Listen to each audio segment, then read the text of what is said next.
What is in a name? Well, a lot, or I wouldn't be doing this video. I was really surprised when I was online the other day at how many young writers were asking people to help them name their characters. There's a kitty. He likes to be in these videos now.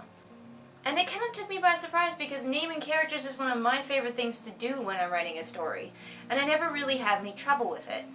So I thought maybe I'd share some of my strategies for naming characters.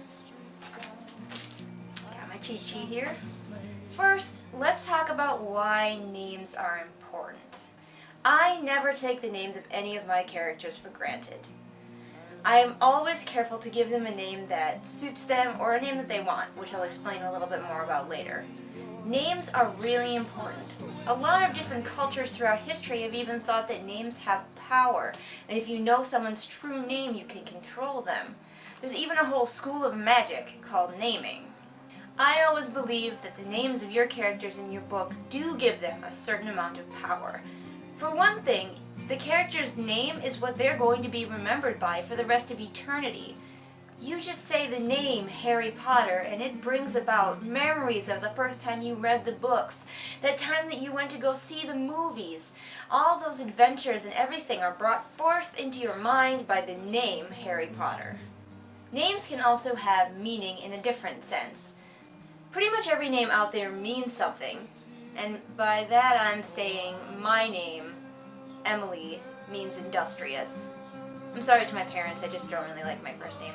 But my second name, Alaire, means hilarious, so that's awesome. So when you're looking for a name for a character, that's always something to take into account. What does it mean? Okay, so let's talk about how I name my characters, because that's how I'm going to be able to give you advice from my own experience, obviously. If you have any great strategies for naming characters, be sure to put them in the comments below to help out other authors. Another thing that's useful to have is a book of baby names. It's got all kinds of names in it plus their meanings, like Nicole, which means victorious people, a feminine form of Nicholas. Cool, right? Now I know you can find this stuff out online, but I still like to have a book just in case. The only unfortunate thing is that every time somebody sees me with a book of baby names, they think I'm going to have a baby, and then I have to explain to them that no, I'm writing a book. Stop it, people. So how do I choose a name for a character? A lot of times I do look at my book of baby names, but more frequently I find that characters name themselves. I found this to be true if I have a strong idea of who the character is when I go into the story. If I already know who they're going to be, what their character development is going to be, what kind of personality they have, usually I can just start writing them and they name themselves. Does that make sense? That's one way that, for me, I can kind of tell if I've got a well-rounded character. If you're writing a character and you have no idea what their name should be, no idea at all, it might be because they are not a real person yet. They're not a full enough character. So check them out for signs that you may have written a Mary Jane. Or the guy equivalent of a Mary Jane. I don't know what that is. Jim Bob? I got nothing. Other times, I specifically choose a name for a character based on its meaning. For example, in my book, my main character's name is Deidre, because it means sorrowful wanderer and fierce woman. Those are two things that Deidre is. So that's pretty straightforward. I knew what I wanted her name to mean, and then I found a name that fit the bill. Hello, Jane. In my most recent book, the one that's not published yet, one of the characters named himself. I was just writing, and all of a sudden, bam, his name was Brian. Simple as that. He told me what his name was. So those are the two ways that I really get names. And I've never really had any trouble naming a character. The only time I have trouble naming a character is if I'm going to play a video game and they ask me to name my character. And that's because I don't know anything about them. And I always try to choose a perfect name for a character. Now, if you pay attention to my stories, there is one name or sort of name and its derivations that I really like for no reason I can figure out, and that is Andy. A lot of my male characters want to be named Andy, or some derivation of that, such as Anders, who is the main character in my demon book. Again, the one that I'm working on right now that's not published yet.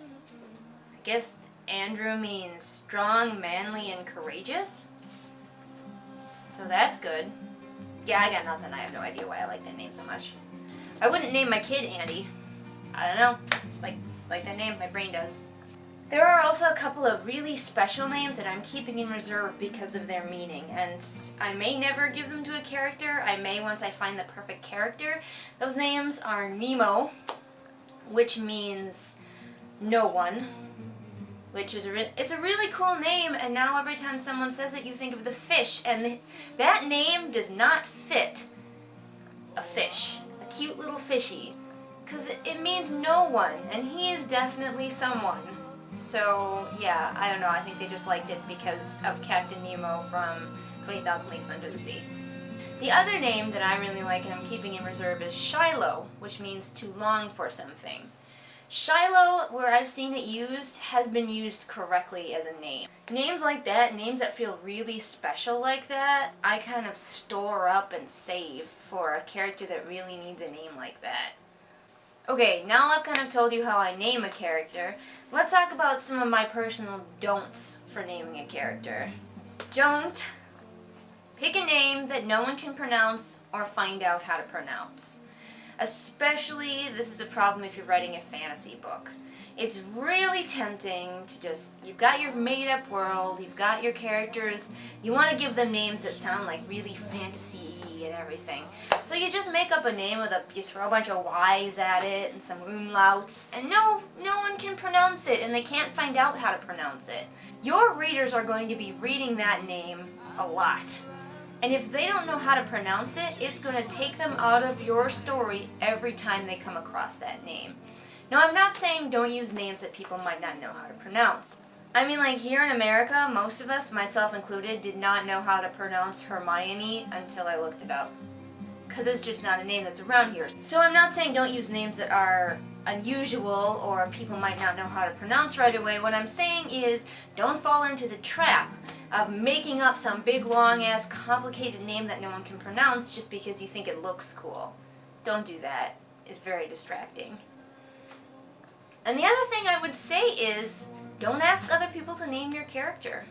If you don't know your character well enough to name them, then maybe it's time to rethink them a little bit. Get to know them a little better. Maybe write some little one-shots with them in it, and find out what their name is. Asking someone else to name your character, to me, just seems completely wrong. It's like asking a complete stranger to name your baby. It's creepy and weird. So, this has been my video with the help of Jane the cat on how to name a character. You want to know how Jane got his name? That's right. He's a boy cat and his name is Jane. He's named after the hero of Canton, the man they call Jane. And if you don't get that reference, well, that makes me a little sad.